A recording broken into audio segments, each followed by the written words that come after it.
Welcome to the third and final review of the evening. Up this time is Shinrai Broken Beyond Despair. Will you be able to reach the truth and uncover the culprit identity? A group of 10 friends gathers at a secluded mountain resort to spend the night on All Hallows Eve together. However, what was originally intended to be a fun little Halloween party quickly turns into an actual night of horrors. When one of the attendees is found dead, fear and uncertainty spread among the group as the friends realize they are trapped with a murderer. Investigate, interrogate, and present evidence as you will solve various mysteries throughout the night. Maybe you will even be able to save a life. Or will your deductions lead you to blame someone completely innocent? All right, so once again, we got a Nintendo Switch code for this, and this was given to the Galax for review. So over to him.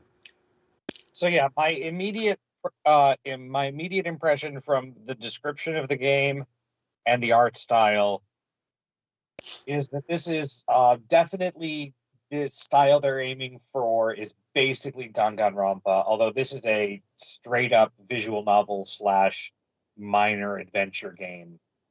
There are some minor investigation segments, but it doesn't have any of the fancy stuff that Danganronpa does, but it's very, very similar. Bunch of young people, although here they're, I think, younger than Danganronpa. The characters are like 15 or so. Which I think in Danganronpa some of them are a little older than that. They're, in this case, it's a Halloween party at a secluded mountain resort instead of being trapped in a school, but it's a bunch of people all locked together, and then some killings start happening, which is admittedly not as many as Danganronpa, but the goal is still to figure out what happens and make sure that you don't accidentally accuse the wrong person of it at the end, and you figure out what's going on. And there's at least one person whose life you can save or not save. There are, I believe, 3 or 4 endings. I only got like halfway through the game because I was trying to make sure I got it right, and I didn't want to look up a guide. You do make decisions that affect things. So that's better than if it was just one to read through, I guess. Aside from the whole murder mystery thing not being super my bag, the other main thing that made this a little bit hard for me to do is that the dialogue is off. Dialogue and writing, because I guess dialogue, I should say, and internal monologue, because it is primarily in first person by this Raiko character. The names are all quote unquote in Japanese, but a lot of them are not natural sounding Japanese names, I think. The company that made this, Gosatsu Visual Novels, I'm pretty sure are a native English speaking, not a Japanese one. And it seems a little bit the Japanese names and some of the Japanese stylings are a little bit awkwardly implemented. I don't know. It seems like it's trying really hard for that and not quite hitting it. And then the dialogue and internal monologue.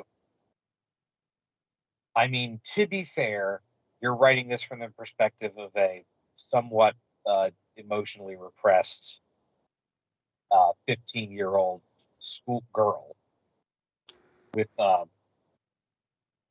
parental issues and a couple of other family issues. But I don't want to just say it's cringy, but it uses a lot of forced sounding,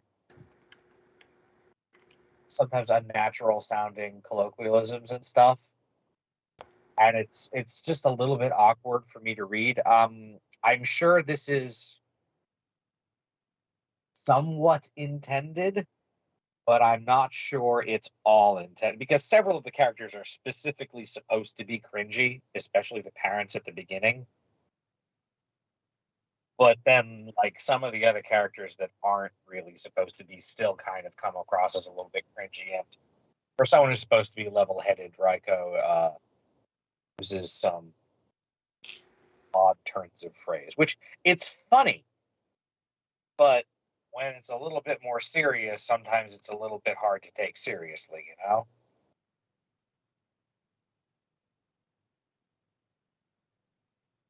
So yeah, it does splash screens with character profiles. Not right when you meet someone, but once they've been properly introduced and you know what their deal is. I'm gonna try not to spoil too much of it, obviously, because it is to some extent a mystery. Um, the culprit and stuff is not something that changes; it's always the same. Um, I apologize. I was playing mostly with the music off, but it's not. It was okay, I guess. I only really got the earlier stuff, unfortunately. Um, so yeah, I'm not sure exactly what to make of this, aside from the fact that it clearly wants to be Danganronpa and isn't quite. But I also think it didn't bother me as much as Danganronpa does. So, and that's me, because there's no like mastermind trying to get everybody to kill each other. At least. I don't know, do you guys have any questions that could help me exposit more? Not really. I think I'm good. Eddie, got anything? Did you leave your mic off? Maybe. I'm good. Okay. Yeah, I don't have a whole lot to say aside from my comments on the writing style. The art style is also looks like it's trying to be Danganronpa. Very I mean, bold. The shading's a what? little bit different, but it pulls it off. Hmm. Um, yeah, I guess. I mean, to some extent, I guess. Some of my verdict on this may be dependent on the price because